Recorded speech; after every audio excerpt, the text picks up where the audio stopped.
किसी ने खून से सींचा, किसी ने अश्रु बहाए थे। ये आज़ादी हमें ऐसे ही नहीं मिली, लाखों ने जान गंवाए थे। जलियांवाला बाग की मिट्टी आज भी पुकारती है, उन मासूमों की चीखें आज भी इतिहास दोहराती है। सो नमस्कार दोस्तों, मैं हूं नंदिनी और आप देख रहे हैं डिडसीवर्स, जिसमें आज का हमारा टॉपिक है जलियांवाला बाग हत्याकांड।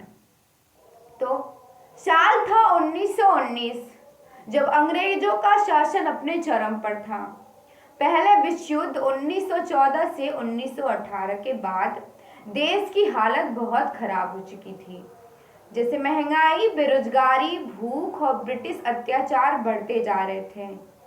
तब इसी बीच ब्रिटिश सरकार ने एक कानून बनाया, अन्यायपूर्ण कानून, जिसे काला कानून भी कहा गया, रॉलेट एक्ट। रॉलेट एक्ट जो था, इसमें किसी भी व्यक्ति को बिना सबूत, बिना कार्रवाई, बिना वकील के जेल में डाल दिया जा रहा था। मतलब चाहे देखो ये एक्ट कितना अन्यायपूर्ण कानून था, अन्यायपूर्ण कानून। अब सोचो, आपको आपकी मम्मी बिना वजह के डांट दे तो आपको कितना बुरा लगेगा। तो ऐसे ही ये कानून था, मतलब भारतीयों को बिना वजह के जेल में डाल दिया करते थे। तो इसी एक्ट का विरोध करने के लिए गांधी जी ने असहयोग आंदोलन शुरू किया। मतलब ये जो एक्ट था, ये बहुत ही अन्याय कर रहा था भारतीयों के साथ। ये जो रॉलेट एक्ट था, ये तो काला कानून था ही, मतलब बिना वजह के किसी को भी जेल में डाल दिया जाता था। बिना वजह के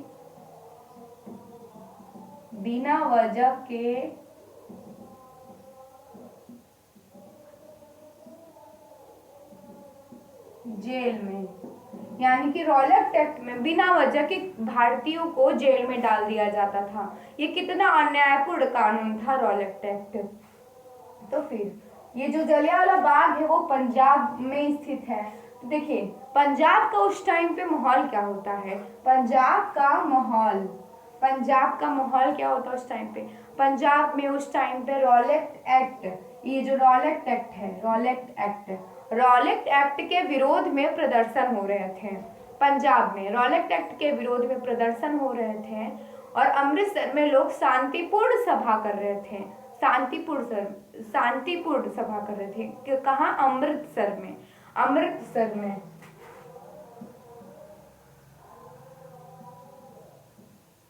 अमृतसर में, ये भी पंजाब में है। तो यहाँ पे लोग शांतिपूर्ण सभा कर रहे थे। तो फिर जो अंग्रेजों ने इसे क्या समझ लिया, विद्रोह समझ लिया कि अरे ये तो मेरे खिलाफ जा रहा है। तो फिर वो क्या करते हैं, अंग्रेज लोग क्या करते हैं, दो भारतीय नेता को, सैफुद्दीन किचलू और डॉक्टर सत्यपाल को जेल में डाल देते हैं। किसको? देखो, सैफुद्दीन किचलू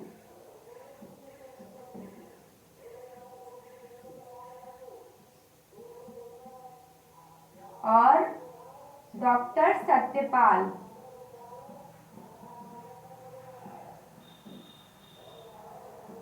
डॉक्टर सैफुद्दीन किचलू और डॉक्टर सत्यपाल को, ये भारतीय नेता थे, तो इनको बिना वजह के जेल में डाल देते, मतलब बिना वजह के गिरफ्तार कर लेते हैं अंग्रेज।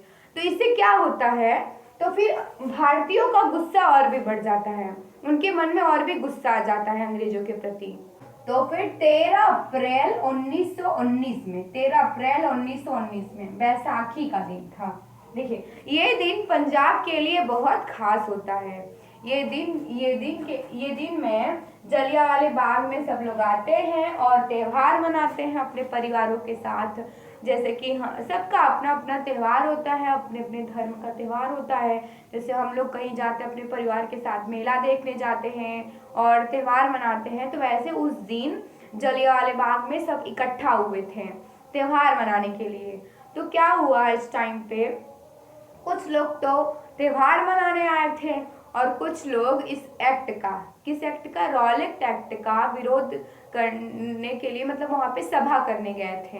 कुछ लोग त्योहार मना रहे थे और कुछ लोग इस एक्ट का विरोध करने गए थे, सभा करने। तो फिर उसके बाद यहीं पे तो सब मैटर गड़बड़ा जाता है, यहीं पे तो सब कुछ हो जाता है। मेला में कितने लोग ने जान गंवाए थे। तो यहीं पे क्या होता है, तभी जनरल डायर का हमला होता है। जनरल डायर का हमला होता है उसी दिन। क्या तो वहां पे सब लोग बैसाखी का त्योहार मना रहे थे। तभी जनरल डायर अपने 90 सैनिकों के साथ पहुंचता है उस बाग में, बिना चेतावनी दिए 90 सैनिकों के साथ पहुंचता है। और वो जो बाग था, जलियांवाला बाग था, वहां पे ऊंची ऊंची दीवारों से घिरा हुआ था। सिर्फ एक संकरा रास्ता था बाहर जाने के लिए उस दीवार से। अब वहां पे तो लोग त्योहार मनाने के लिए गए हैं।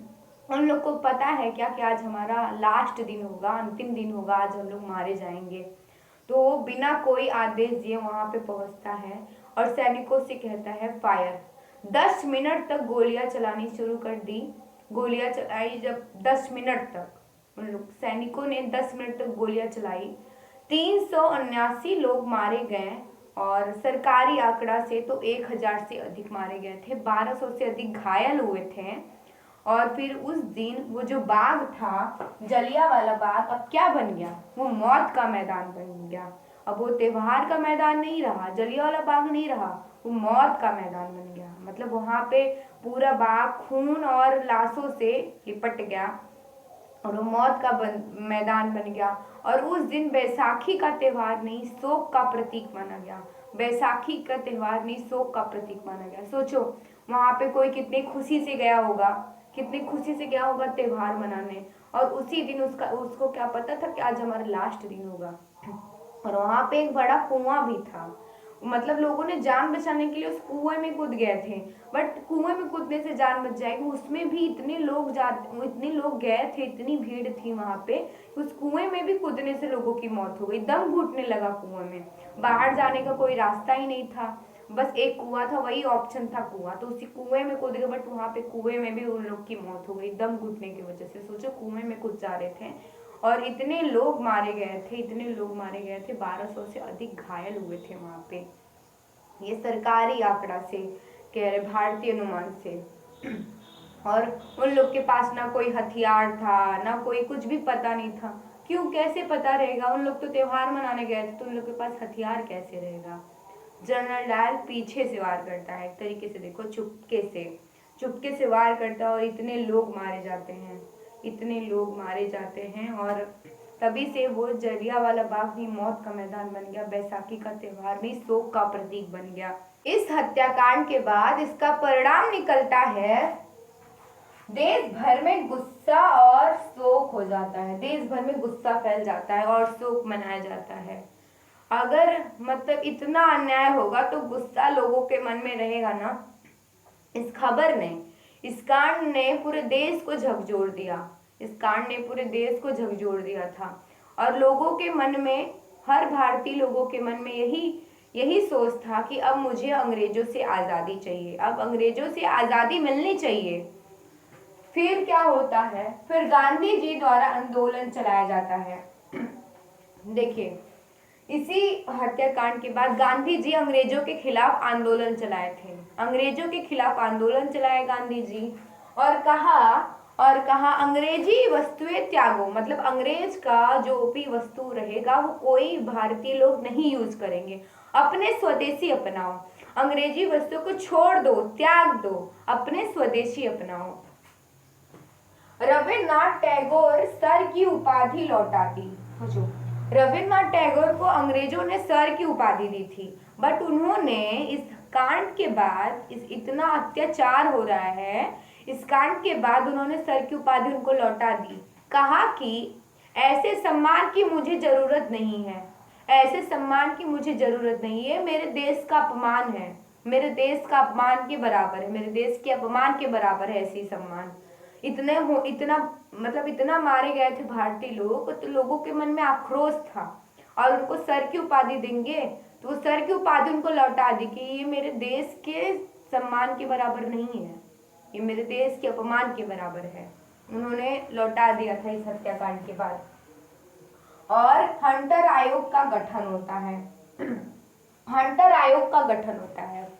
हंटर आयोग का गठन होता है, ये जांच के लिए हंटर आयोग का गठन होता है, बट कोई भी फायदा नहीं होता है। जनरल डायर को कोई भी सजा नहीं दी जाती है, कोई भी सजा नहीं। गठन तो होता है जांच के लिए, बट कोई सजा ही नहीं मिलता, तो क्या फायदा इस आयोग का, हंटर आयोग का। इससे लोगों के मन में और भी गुस्सा फैल गया। मतलब इतना गलती करने के बावजूद भी उसको कुछ भी उसको सजा नहीं दिया जा रहा है, तो इससे लोगों के मन में और भी आक्रोश फैल गया। तो ये इसका परिणाम निकल कर आता है, इस हत्याकांड का महत्व निकल कर आता है।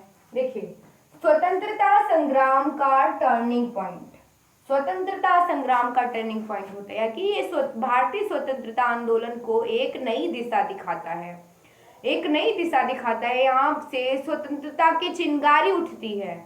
अब लोगों के मन में यही था कि अब मुझे सुधार नहीं, कंप्लीट इंडिपेंडेंस चाहिए, पूर्ण स्वतंत्रता चाहिए। अब मुझे सुधार नहीं चाहिए, पूर्ण स्वतंत्रता चाहिए। अब मैं किसी का गुलाम नहीं बन के रहेंगे, हम लोग किसी के गुलाम बन के नहीं रहेंगे, अब हम लोग को स्वतंत्रता चाहिए। यहाँ से स्वतंत्रता की आग भड़कती है, चिंगारी उठती है। अब सब लोग विरोध कर रहे थे।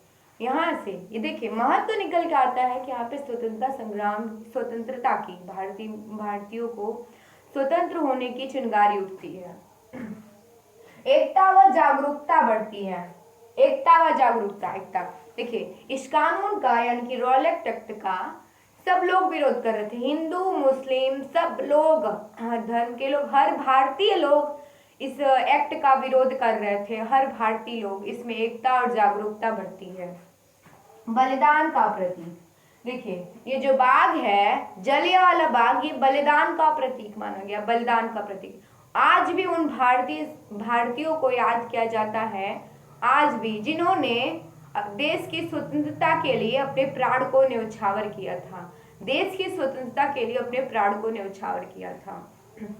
तो देखिए, जलियांवाला बाग जो हत्याकांड बहुत ही दुखद घटना है, बहुत ही दुखद घटना। यहाँ पे कोई आता है, चोरी से वार करता है, तो किसी को क्या पता रहेगा, इतने लोग मर जाते हैं। जनरल डायर एक बहुत ही दुष्ट किस्म का आदमी था, एक दुष्ट किस्म का आदमी था। अब देखिए, अब तो आपको समझ में आया होगा।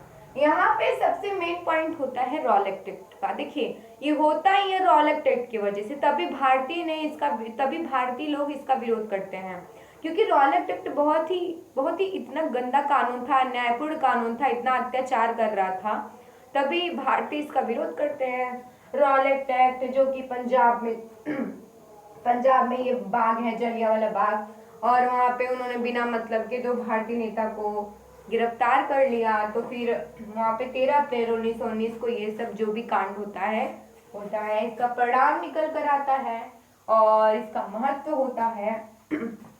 तो आई होप आप लोगों को ये बहुत ही अच्छे से समझ में आया होगा।